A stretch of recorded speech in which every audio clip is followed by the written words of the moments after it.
Alright, so these are our package's main components. We'll just go through with them and create a level from scratch. We have a background controller, a camera, finite level controller. Let's just try them out. Okay, so to create a camera, we just go to our Shmup baby menu over here. Pick it and choose camera, orthographic camera. In this camera, we can choose if the level is vertical or horizontal. Then we just create an empty game object. Reset. Let's create here a background from Shmup baby background and pick background controller. We can use with this background any background prefab sprite. For example, we'll just use this image over here, this prefab and this prefab here and that one, and let's repeat this one 10 times. Once we start the level, we can see how it works. Where basically this image comes, then this one is repeated 10 times, then all of this is looped all over back again. Let's just rename it background, and let's create a level controller. Same deal, Shmup baby, but it's located inside level, finite level controller. We'll show the infinite level controller, the survival level, in a later tutorial. Okay, so in this level, the player and enemy waves are connected, and you set the spawn position and the game field. But we need an important component called destroy by region, which destroys any game object that goes out of the game field. And this one is found in Shmup baby utilities, destroy by region.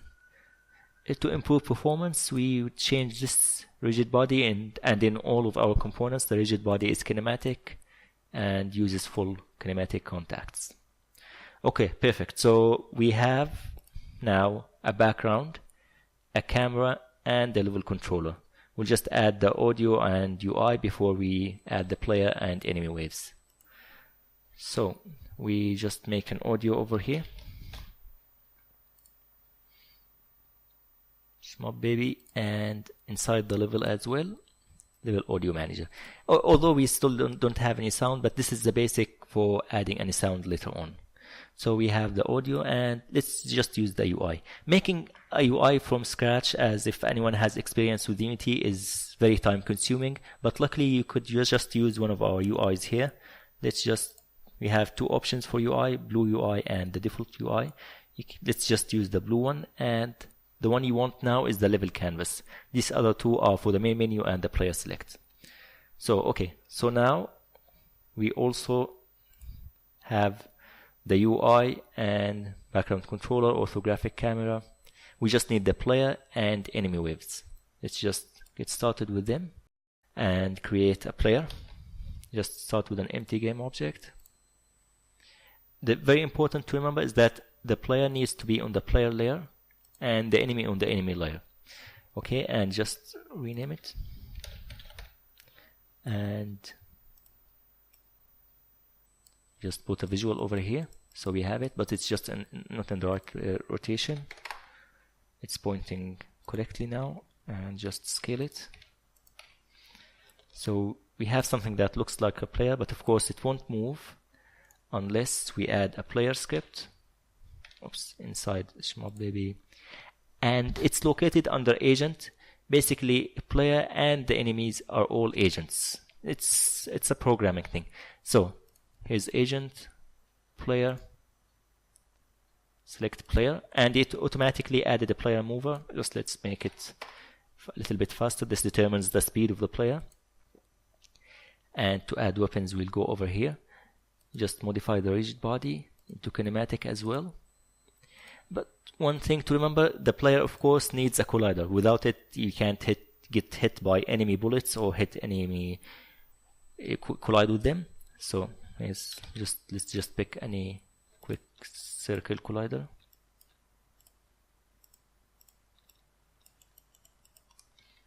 So that's fine. Okay, so the player is almost ready to be connected to the level controller. We just input it here inside the player reference. So the player reference is pointing to input, which means that the player we input here is the one which is used in the game. If you are building the game with a main menu or a player select, you can choose by game manager. Okay, so let's just try playing it. But one important thing to remember is that before you play the level, or once you modify anything, of course you would need to see it in the hierarchy. But once you play the level, it's always that you should disable it. This goes for the player, for the enemy, for the waves. Otherwise, you'll have two duplicates, because the level controller is already spawning the player and enemies, and if you already have a player in the scene, you'll have two players. Okay, so let's play. Okay, so perfect. We already have a background and we have a player that's moving. You can see it over here. Oops. Perfect. So what happened is, if you see the background over here, we have this hanger image. It comes only once, then this one comes once, and if we wait long enough, this one will start coming and get repeated 10 times. But it's super slow. Okay, should we just change the speed, for example, for 5? So it's a lot faster right now.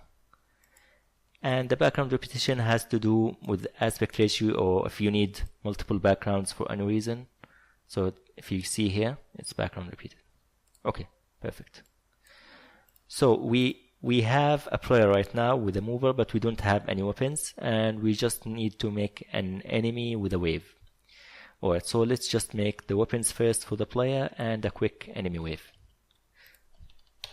Now, the player for weapons needs to be nested under a parent, an empty parent object. We'll just show you over here how it's done. Weapons. So we have the player, we nest the player over here, the weapons. And you see here you have a slot for weapons parent. We just throw this one here, which is already an empty game object, and create. For example, in another tutorial we'll explain all the weapons in detail. For now, we'll just create a very simple player weapon, which is called path weapon. Alright, so we just reset the transformation and add the particle system.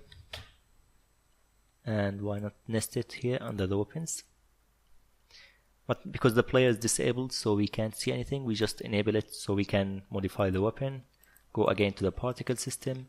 And now we can add our path weapon script, or radial weapon for that matter. Weapons, player path weapon. Alright, so the difference between the player path weapon and the enemy one, that the player can upgrade, so you have different stages. So I'm just going to add the first stage, pick a bullet, and put some random numbers over here.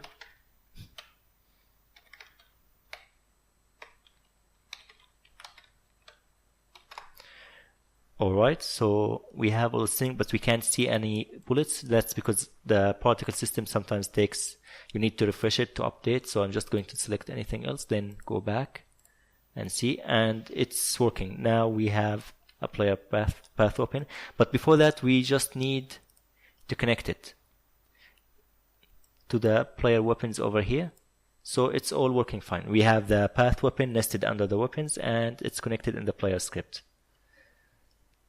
Alright, so we can just disable the player again and play. And shoot. And the player weapon is working. So right now we can go ahead and make an enemy.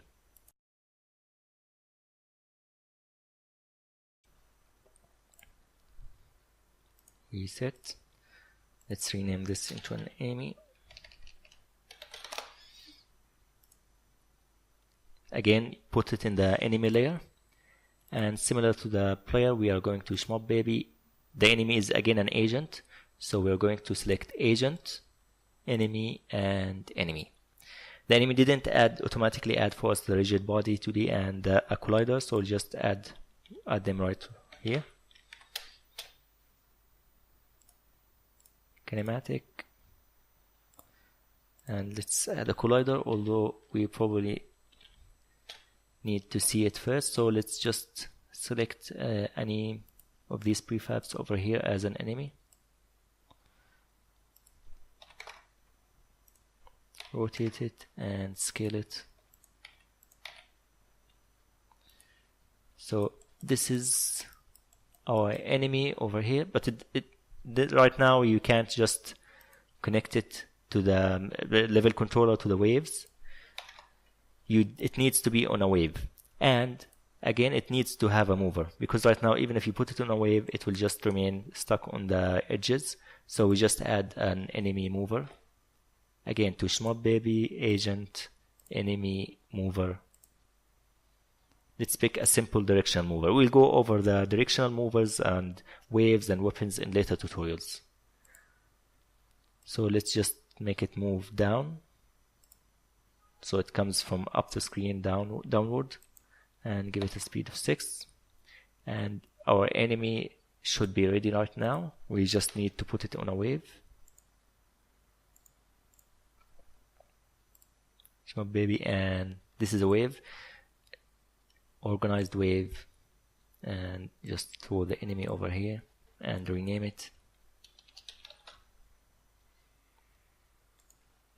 The start position determines on the screen if this one means it comes on the center of the screen of the game field. If you take it here, it means it spawns from here, then it spawns from here. And you have an option for making the enemies, for example, start from here, then this one, this and this one. This is the space between. We can go into again this in detail in later tutorials.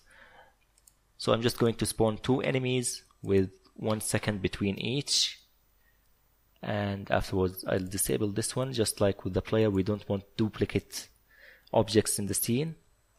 And I selected the level controller. Let's make 1 wave here and give it an index of 1 or 2. So the layer index determines which layer goes on top of which layer. So for example, now the player has an index of 1, so it means if it goes over an enemy or an enemy wave, it's going to be on top of them. If you have a player index of 10 and it comes on top of an enemy, the enemy will appear on top. Alright, we can play and see how it's going. Alright, so we have 1 enemy, another one. And because we have only 1 wave, that's it. If we want to have more than 2 enemies, we just make maybe, for example, 3 waves. We have this wave and you have this one and this one. They are all the same. So you'll see just two enemies spawning, then all at the same time. If we just give them some time, 5 seconds, 5 seconds. So this means that this wave will come, and maybe make it 5 is too long. After 3 seconds, then after 3 seconds this wave will come, then after 3 seconds this wave over here. Let's just hit the play button.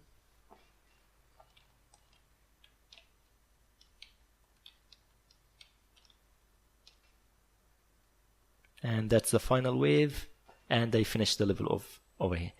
I know for a start this doesn't look very impressive as a level because we just created something from scratch and we have a very, very simple wave and the enemies are not shooting. But just an introduction to get you used to the script. So this is what we have done here. We have a level controller and we had a camera and a background controller. By the way, these supplied the game field. If we go over here, the level controller took the game field from the camera. If we go to the camera, and the camera took the game field from the background over here. So, and you can change that, by the way. You could put, for example, your own game field directly from the background on the input. I know some of these controls sound that you have too many controls, but it determines sometimes when you want to make your own game, you'd like to change things as you go. So we have the background controller, camera, level controller, audio, UI, and the player and the waves. I'm going to show you here something that at first it might look a little bit scary, but once you get used to the script, you'll really appreciate that this level of complexity can really help you in your game. Voila. So it's a little big, I know. But we have here, for example, it's only options, the finite level controller and what we had, destroyed by agent. So once you look at this, you know what you need in your level. And all the green stuff are just extras that you will use. And we have the keys over here, the diagram.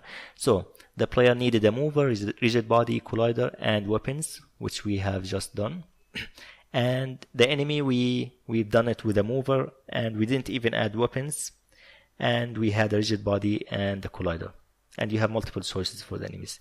In more tutorials, we will examine all of these components. Once you have some idea what these components are, you are ready to use this script to use all of its features. Thank you for watching, and for the next tutorials, we'll just show the waves and movers, and afterwards the weapons and the background. Thanks.